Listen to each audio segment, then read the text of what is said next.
تو ساتھیوں سوچیں، ہمیں یہ سوچنا چاہیے کہ اگر کل ہم نے صرف فرائض کا اہتمام کیا، آج ہمیں نوافل پر بھی آنا چاہیے، سنن پر بھی آنا چاہیے۔ آج سنن ہو گیا، ہمیں آگے بڑھ کے نوافل کا بھی اہتمام کرنا چاہیے۔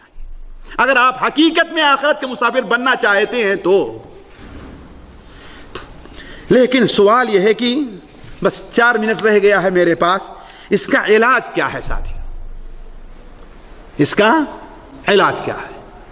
یہ تمہارے اندر پس ہمتی ہے، کمی ہے، کوتاہی ہے، اس کا علاج کیا ہے؟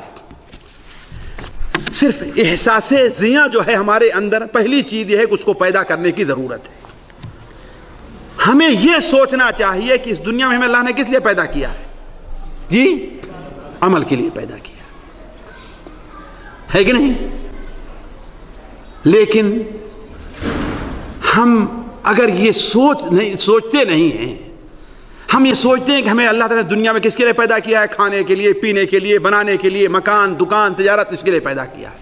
نہیں، یہ چیز، ان چیزوں سے اللہ روکتا نہیں ہے، لیکن یہ چیز اس میں حائل، بلکہ ایک مومن کو تو ساتھیوں، ایک مسلمان کو تو یہ سوچنا چاہیے، ایک مومن اپنی اس دنیا میں کسی بھی چیز کا مالک نہیں، بلکہ اسے تو اتنا بھی اختیار نہیں ہے کہ اللہ تعالیٰ اسے کہے تم اپنے آپ کو قتل کر دو تو وہ پیچھے ہٹنا چاہے نہیں،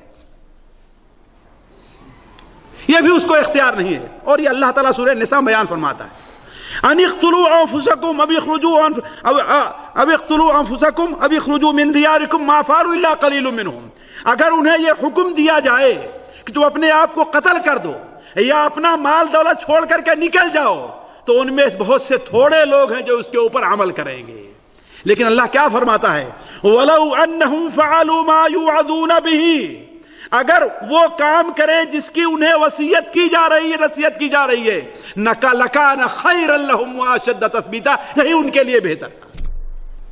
تو ہمیں تو یہ بھی اختیار نہیں ہے کہ کسی کام کا حکم دیا جائے، ہم سے یہ نہیں ہو سکتا، یہ مسلمان کو کہنے کا اختیار نہیں ہے۔ ہم حتی الامکان کریں، جو نہ کرے کیا ہے؟ ہم سے جو نہ ہو سکے وہ اللہ تعالیٰ سے معافی چاہیں۔ صحیح مسلم کی وہ حدیث بڑی لمبی ہے، لیکن آپ نے کبھی توجہ دی؟ جا کر کے سورہ بقرہ کے آخر کی جو 2 آیتیں ہیں ان پر آپ توجہ، اس کو پڑھ لیجئے گا۔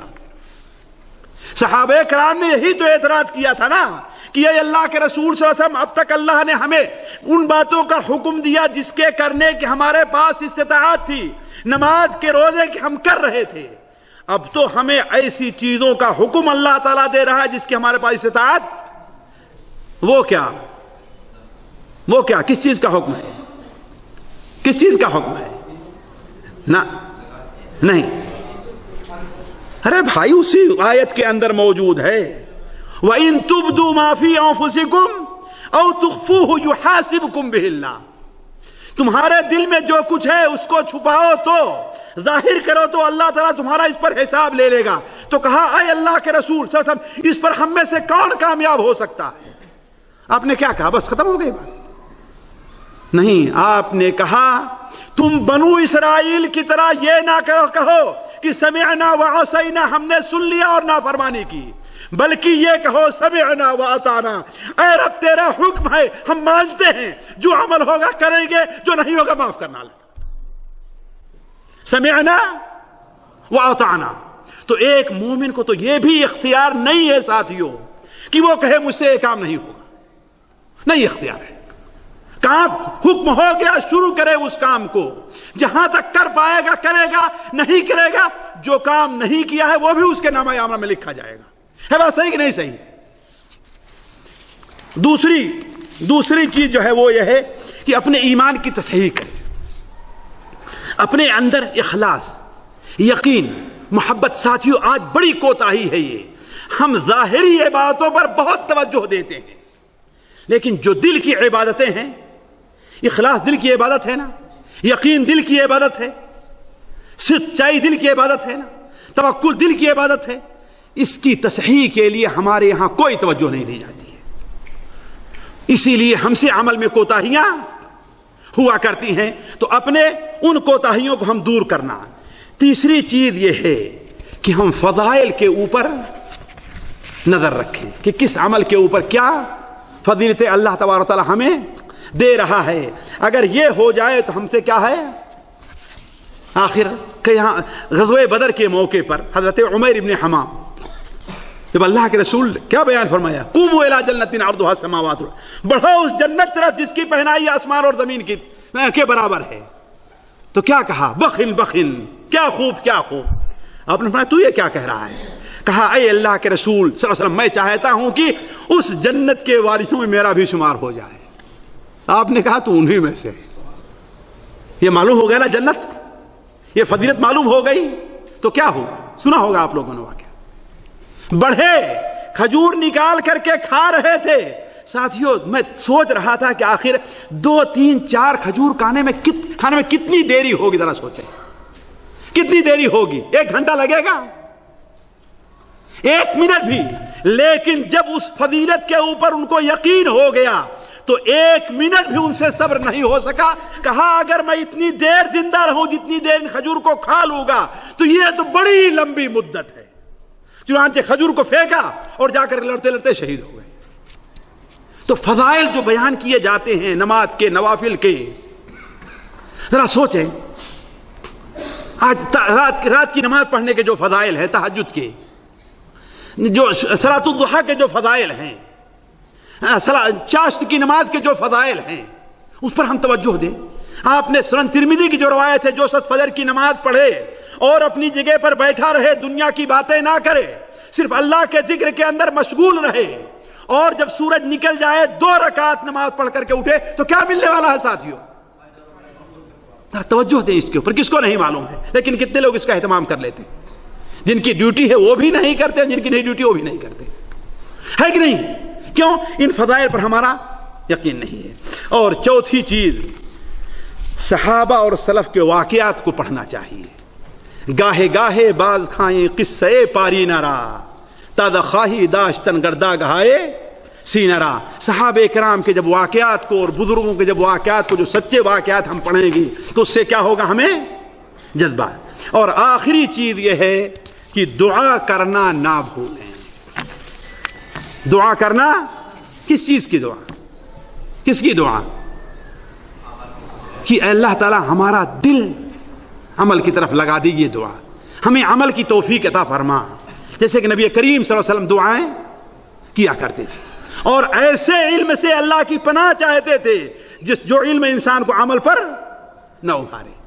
فجر کے بعد کی آپ کی دعا تھی, جیسے کہ سنن ابن ماجہ میں حضرت ام سلمہ سے مروی ہے کہ نبی کریم صلی اللہ علیہ وسلم فجر کے بعد کیا پڑھا کرتے تھے, اللہم انی اسألک علما نافعا ورزقا وعملا متقبلا. ہے کہ نہیں, ایسا عمل جو قبول فرمائے. تو اللہ تعالیٰ سے جس کی توفیق نہیں ہوتی, توجہ نہیں, اللہ کے قسم رو رو کر کے دعائیں کیوں نہیں کرتا.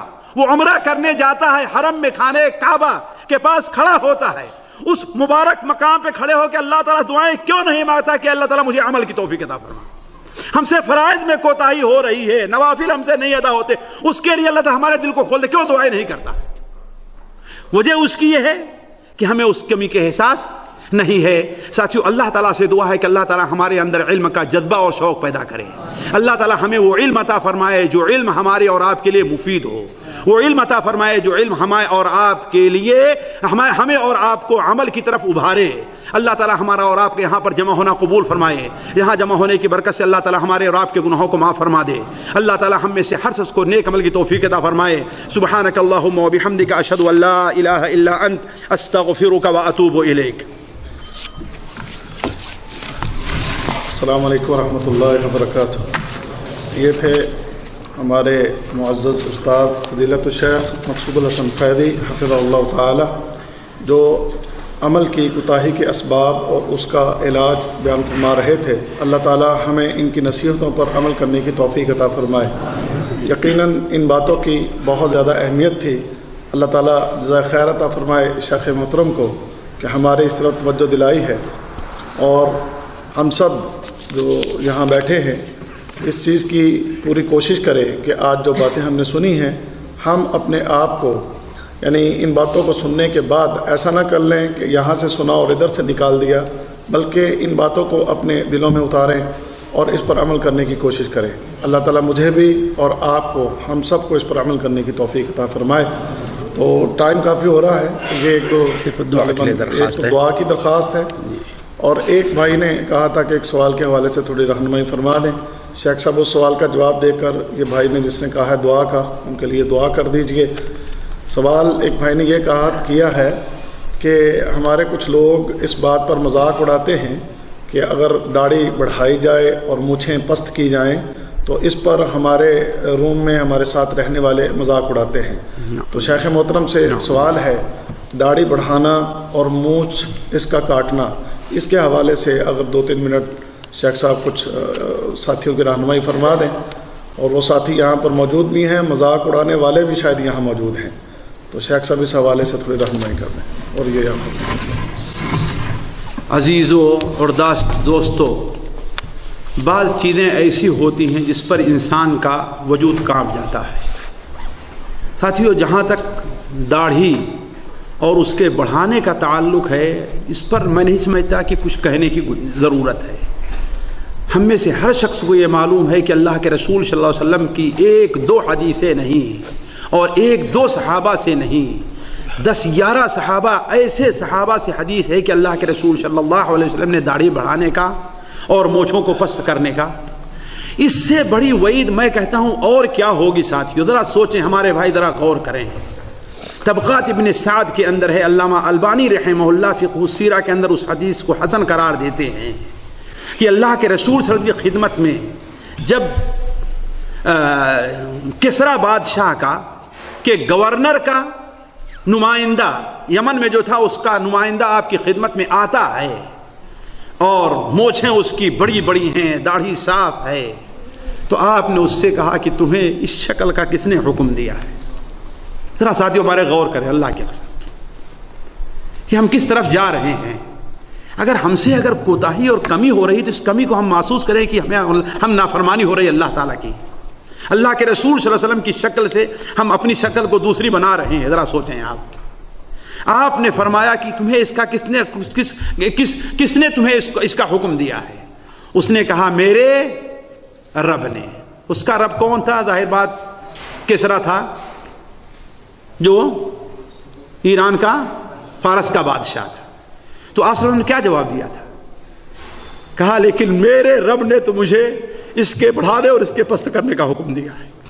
ذرا سوچیں ساتھیوں، گویا کہ اللہ کے رسول کا حکم نہیں ہے، یہ کس کا حکم ہے اصل میں؟ آپ نے کیا فرمایا؟ لیکن میرے رب نے مجھے اس کے بڑھانے کا اور اس کے پست کرنے کا حکم دیا ہے. اس سے بڑھ کر کے اور میں کیا کہہ سکتا ہوں ساتھیوں؟ سوچنے کی بات. اور دوسری بات جہاں تک مذاق اڑانے کی ہے، اللہ کی قسم ایسے لوگ جو مذاق اڑاتے ہیں بہت خطرناک جگہ پر کھڑے ہیں. مجھے خطرہ ہے کہیں وہ کافر تو نہیں ہو گئے، مسلمان باقی بھی ہیں کہ نہیں باقی.